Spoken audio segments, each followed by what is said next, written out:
تصوف کیا ہے؟ تصوف سراسر ادب ہے. روحانیت کیا ہے؟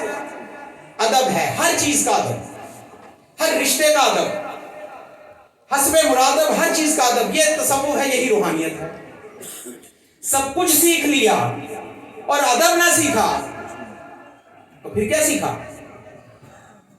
پیر پکڑتے ہیں دو طرح کے. پیر پکڑتے ہیں, کچھ وقت ساتھ گزارا, داڑھی رکھ لی, اپنی حیت بدلی, حلیہ بدلا, پیر نے سر پہ صافہ باندھ دیا. اس کے بعد عرسوں پہ آنا, شکل دکھانا, تصویریں بنانا, پھر اپنے جا کے حلقہ احباب کو دکھانا, پرموٹ کرنا اپنے آپ کو, اور یہ شوق کروانا کہ میرا مرکز سے رابطہ کتنا مضبوط ہے, میرا پیر سے رابطہ کتنا مضبوط. دیکھو میں پیر صاحب کے کتنا کلوز ہوں, میں اپنے پیر کے ساتھ, اپنے شیخ کے ساتھ, بابا جی کے ساتھ, دیکھو تو صحیح. لہذا میں ان کا وارث ہوں, ان کی روحانیت کا. یہ کرتے ہیں.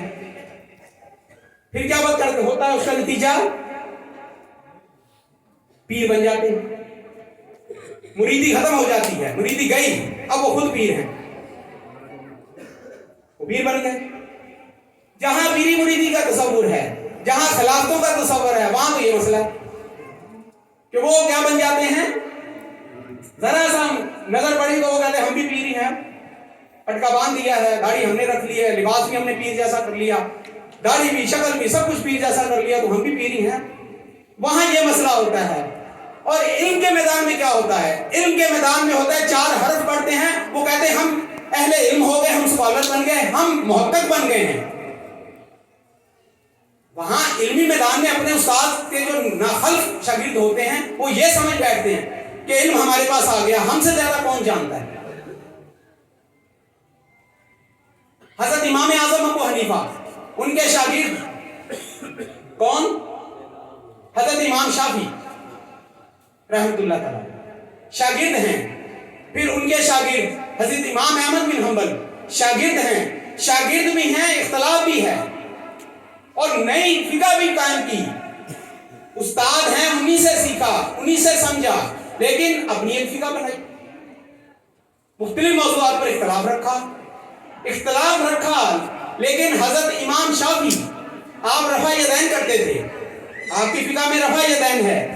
جب حضرت امام اعظم ابو حنیفہ کے مزار پہ جاتے تھے تو ان کے مسلک کے مطابق نماز پڑھتے تھے. کہتے میرے استاد کا طریق, مجھے حیا آتی ہے ان کے سامنے میں اپنے انداز میں نماز پڑھوں, ان کے انداز میں بغیر رفع یدین کے جا کے نماز ادا کرتے تھے. یہ ادب تھا. علم پیچھے رہ گیا, اختلاف, علمی اختلاف سائڈ پہ رہ گیا, ادب غالب آیا, ان کے طریق پر جا کے نماز پڑھتے تھے.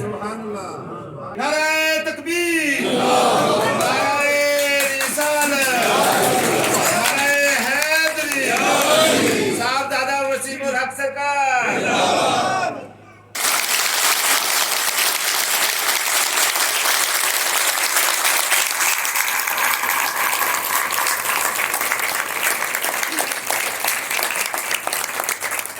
علم سیکھا لیکن غالب کس کو رکھا؟ ادب کو. ہمارے ہاں کیا ہوتا ہے؟ ہمارے ہاں علم غالب آ جاتا ہے, عقل غالب آ جاتی ہے. 4 لفظ پڑھ لیے, ہم کہتے ہیں لو. آپ میں اور ہم میں بس 19-20 کا فرق ہے. وہ فرق پتہ کیا بتاتے ہیں؟ میں بتا دوں آپ کو آج کھول کے. وہ جو فرق بیان کرتے ہیں وہ ایک فرق بیان کرتے ہیں. ہم میں اور آپ میں ایک ہی بات کا تو فرق ہے, وہ یہ کہ آپ پیر کی اولاد ہیں, پیر کی اولاد نہیں ہے, باقی سب کچھ سیم ہے. وہ پھر یہ فرق اتنا سا رہ جاتا ہے کہ آپ پیر کی اولاد ہیں, ہم نہیں ہیں, باقی ہمارا سارا کچھ آپ جیسا ہی ہے, ہمارا ایک جیسا ہی ہے سارا کچھ. پھر ایک فتنہ کھڑا ہوتا ہے, وہ پھر کہتا ہے کہ یہ تو شاعری کوئی نہیں. اور جب یہ شاعری کوئی نہیں کہتے ہیں تو کہہ رہے لو ایک مسئلہ تھا وہ بھی ہمارا حل ہو گیا, اب تو ہم ہی ہم ہیں سب. لو وہ بیچ میں ایک ہی تو کنڈی تھی جس نے بسایا ہوا تھا, اس کی بھی دلیلیں مل گئی ہیں. اب اللہ خیر صلاح, تم ادھر رکھ دیں, ہم ادھر, آپ اپنی جگہ, ہم اپنی جگہ. میرے مرید میرا ادب کریں, آپ کے مرید آپ کے کریں. میں آپ کا مرید ہوا کرتا تھا, آپ نے مجھے نواز دیا, اب میں اپنے مریدوں کا ذمہ دار ہوں. حضور ملنگی بابا اولیاء نے اپنے پیر و مرشد کے بچے کا احترام کیا. یہ نہیں کہا کہ میرے پیر تو حضور ملنگ بابا ہیں, عبد الشکور ملنگ بابا کی میں نے بیعت کی ہے, میرے شاعر میرے پیر تو وہ ہیں, میں باقیوں کو کیا جانوں. انہوں نے تو نہیں ساری زندگی 9 سال کا عرصہ گزارا حضور ملنگ بابا کے وصال کے بعد 9 سال، اور 9 سال اسی طرح گزارے جیسے حضور ملنگ بابا کی حیات میں ملنگ بابا کے ساتھ اپنے شیخ اپنے پیر و مرشد کے ساتھ جو معاملہ داری تھی ان کے بچے کے ساتھ معاملہ داری وہی رکھی۔ نعرہ تکبیر، یہ کیا نعرہ یہ وہ ادب تھا جو انہوں نے سیکھا، اور اس کے بعد حضور ملنگی بابا اولیاء کے جو صحبت یافتہ تھے ان کا طریق بھی یہی رہا۔